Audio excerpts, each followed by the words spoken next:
A inflação americana vem acima do esperado mais uma vez. E por que você, investidor, mesmo não tendo investimento no exterior, precisa ficar atento a esse indicador e não só isso? Qual será a relação do Banco Central americano com o apetite de risco pelos investidores no mercado? É isso que a gente vai ver no vídeo de hoje.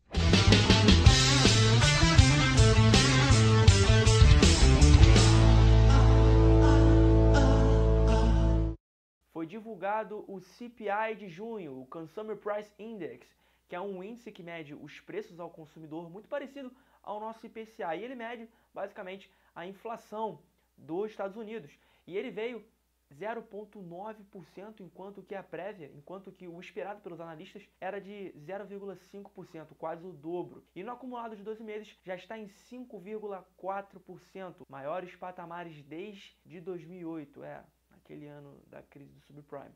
Enfim, mas antes de a gente entender essa dinâmica da inflação americana, o que está acontecendo, se pode continuar acontecendo, qual a resposta do Banco Central a isso, deixa o like aqui embaixo, se inscreve no canal e compartilha esse vídeo com quem você acha que pode se interessar também pelo conteúdo. Não esquece de ativar as notificações, cara, porque o YouTube não está mandando vídeo para as pessoas. Já recebi diversas mensagens falando que não está recebendo os vídeos e quando recebe tudo de uma vez. Então é tudo aquele papo de sempre. Deixa o like, se inscreve no canal e não esquece de ativar as notificações. Deixa o like, valeu, muito obrigado. Bom, eu vou deixar na tela alguns indicadores para a gente entender esse panorama atual lá nos Estados Unidos e depois qual a resposta do Federal Reserve, Fed, do Banco Central Americano, a esses indicadores, a esse atual panorama. Vou deixar aí primeiro o próprio CPI oficial americano, que está em 5,4%, como vimos anteriormente, o maior patamar desde 2008, mas se pararmos para analisar o Core CPI, ou seja, aquele índice que exclui os preços de alimentação, combustíveis e energias no geral, vemos também que esse patamar, que está na casa ali de 4,47%, a mais alta desde 91, mostra ainda uma inflação bem crescente e que pode preocupar ainda mais. E aqui a gente entra na narrativa do Fed, que está muito parecida com a narrativa do nosso Banco Central também. Quer dizer que essa inflação é transitória. E por quê? Basicamente, eles estão olhando muito pela ótica da oferta. As cadeias produtivas ainda foram muito afetadas, estão sendo muito afetadas. As empresas fechadas não conseguem produzir no volume que deveria, no volume que estava normal pré-pandemia. Só que o que acontece é que eles só estão olhando o lado da oferta. O lado da demanda, que ocorre? Lá nos Estados Unidos, especificamente, ocorreu um aumento do poder aquisitivo das famílias, o que é algo bem esquisito, porque em época de crise, o poder aquisitivo tende a diminuir, não aumentar. Por quê? Porque você é mandado embora, porque o seu patrão tende a fechar também a sua empresa, as pessoas, no geral, tendem a perder poder aquisitivo e não ganhar. E o que ocorreu foi basicamente o mundo inteiro, os bancos centrais do mundo inteiro, japonês, brasileiro, suíço, americano, injetou uma quantidade de dinheiro muito grande. E os Estados Unidos, em especial, em comparação com os outros países, injetou muito mais dinheiro e de uma forma bem mais duradoura do que as outras nações, fazendo com que o poder aquisitivo das famílias aumentasse e não diminuísse. O que ocorre é que se eu tenho mais dinheiro, eu vou demandar por mais bens, serviços, produtos, porque afinal de contas eu tenho dinheiro para consumir. E se eu tenho dinheiro para consumir, mas a indústria, o mercado não consegue atender essa demanda, vai ter poucos produtos e serviços para uma demanda muito grande. E esse descasamento faz com que os preços tendem a aumentar. E o CPI justamente mede esse aumento dos preços ao consumidor. Se esse preço aumenta, o CPI aumenta, mostrando uma inflação aumentando lá nos Estados Unidos, que de novo surpreendeu os analistas, que veio o dobro do esperado. E eu te expliquei isso tudo justamente para te mostrar uma matéria da Bloomberg, um gráfico que a Bloomberg projetou, mostrando que se a gente tirasse esses efeitos transitórios, esses componentes que estão inflacionando o CPI transitórios, como alega o Federal Reserve, a gente pode ver, eu vou botar na tela, que a inflação continua alta. Então a gente tem a matéria da Bloomberg, o CPI, menos todos os itens como alimentação, energia, carros usados. Aí embaixo destaca-se a palavra transitória, entre aspas, justamente porque se todos esses itens transitórios forem excluídos, a inflação está no maior patamar desde 1993. Então não dá para a gente dizer que a inflação vai ser transitória ou que ela vai acabar rapidamente, justamente porque a gente tirou os componentes transitórios do CPI. E ele ainda é o mais alto do século, mais alto até do que antes da virada do século, mais alto até de 93. Ou seja, a tese que eu acredito é que a inflação vai continuar vindo mais alta, vai continuar surpreendendo os analistas e as previsões do próprio Banco Central americano. Mas por que você deve ficar atento à dinâmica de inflação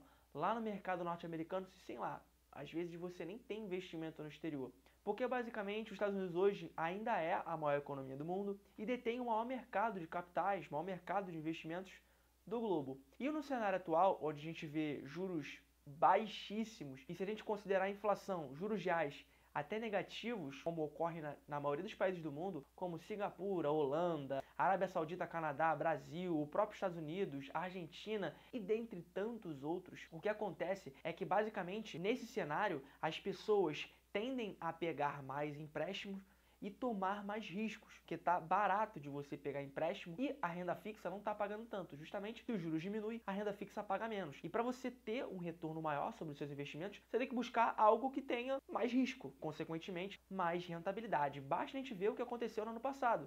No ano de 2020, a gente bateu recorde atrás de recorde de número de investidores entrando na nossa bolsa. A gente já está com quase 3 milhões e meio. Eu acho que até a gente já passou, estamos quase na casa dos 4 milhões. De fundos imobiliários a gente passou da casa dos 1 milhão de investidores. Então as pessoas estão buscando mais risco, estão buscando por investimentos que tenham maior rentabilidade e com isso tomando mais risco. E aí que está o ponto. Se o Banco Central americano decidir aumentar as taxas de juros, as pessoas tendem a pegar menos crédito, a consumir menos. Se tem menos crédito e dinheiro rodando na economia, o consumo de um vira a renda do outro. Se esse outro não tem renda, ele também vai consumir menos. E vai gerar todo um ciclo desvirtuoso para a economia. As pessoas vão consumir menos, de um modo geral, e os preços tendem a diminuir, impactando diretamente a inflação. Então, basicamente, a gente pode ver essa dinâmica acontecer por lá, caso essa inflação se mostre não temporária, se ela continuar por um longo período de tempo. Já nos mercados de capitais, queria destacar 2 pontos aqui. O primeiro é que a bolsa de valores e investimentos que têm maior risco tendem a perder atratividade. E por quê? As empresas listadas na bolsa, elas têm endividamento atrelados à taxa de juros.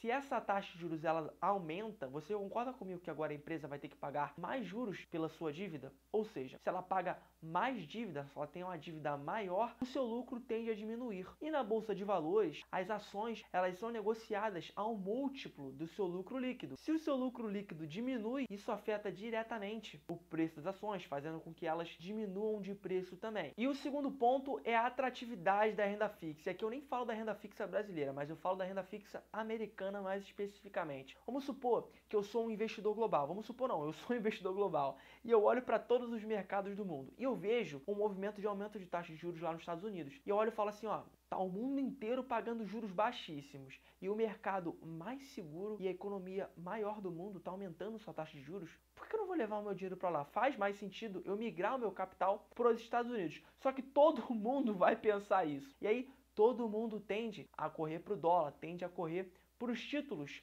do Tesouro Americano, do governo americano. E o que ocorre é o seguinte, os países que veem o capital escoar do seu domínio tendem a perder valor, tendem a cair. Foi o que aconteceu na crise do ano passado. A gente viu a maior fuga de capitais acontecer na história do Brasil e a gente viu o dólar bater quase 6 e a nossa bolsa despencar. Então, nessa dinâmica de aumento de taxa de juros, a gente vê muito o dólar aumentar e as bolsas que perdem esse capital, que tem uma fuga de capitais, caírem, especialmente dos mercados emergentes. Então a gente viu isso acontecer na Argentina, na Venezuela, no Chile, na Turquia, na África do Sul, no Brasil e tantos outros. Então você precisa ficar atento a essa dinâmica de taxa de juros, dinâmica de inflação americana, porque isso pode ser um indicador para você se preparar, para você se resguardar e já ir começando aos poucos, dolarizando o seu patrimônio, já ir aos poucos, não se expondo tanto a mercados emergentes, porque caso ocorra um aumento na taxa de juros, a gente viu toda essa dinâmica que não é muito benéfica para mercados emergentes, especialmente, no nosso caso, o Brasil. E pensando nessa dinâmica, repare que nem precisa acontecer esse aumento na taxa de juros para que os mercados já caiam. Quando saiu esse indicador do CPI, a Bolsa Brasileira e a Bolsa lá nos Estados Unidos, elas já caíram. Então, por isso também, os agentes do governo americano, como o próprio presidente do Banco Central, Jerome Powell, a secretária do Tesouro americano, Janet Yellen, e o próprio presidente dos Estados Unidos, o Joe Biden, Biden estão polindo muito os seus discursos, tomando muito cuidado com as palavras. Não, ó,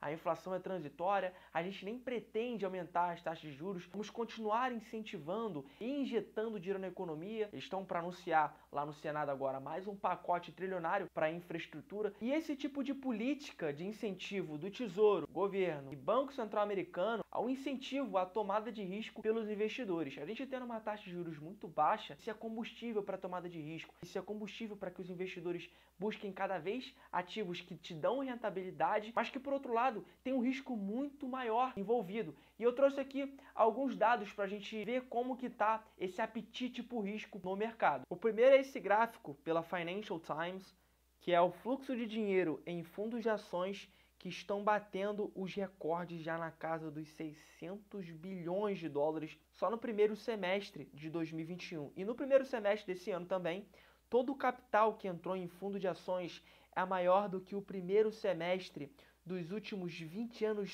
somados. Olha o nível de risco que o mercado está buscando. Esse segundo na tela é o da Bloomberg também, que mostra a quantidade de vendas de bonds corporativos da categoria Junk, ou seja, é um título de grau mais especulativo e que as instituições emissoras desses títulos não são tão confiáveis. Logo, esses títulos são de mais risco, de um risco de calote maior do que o normal.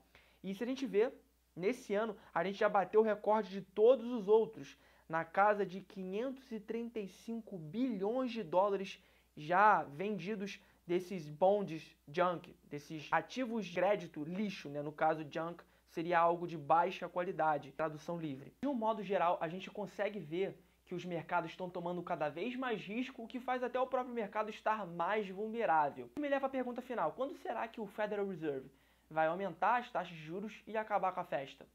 Ninguém sabe, pode levar 6 meses, um ano, uma década. Eu não vou tentar prever o futuro aqui, até porque ninguém consegue fazer isso. Eu acho até que vale a pena a reflexão, o exercício mental aqui, já que você é um investidor de longo prazo e a gente sabe que nada sobe eternamente, nem cai eternamente. Vamos supor que amanhã mesmo o Banco Central aumentasse as taxas de juros e ocorresse uma queda nos mercados, ou então a gente entrasse num período de baixa de 3, 4, 5 anos, a bolsa caindo e seu patrimônio literalmente sangrar por esse período. Você está preparado para esse tipo de movimento? Então, eu acho que é necessário, é de extrema importância que você faça esse exercício e esteja confortável com a sua alocação, independentemente do momento que seja. E a única recomendação que eu posso dar aqui é fique alerta e se exponha de maneira que as suas convicções sejam atendidas, sempre esperando o melhor, mas se preparando para o pior. Eu vou ficando por aqui, um grande abraço. Meu nome é Pedro Muccioli e esse é o Multivalor.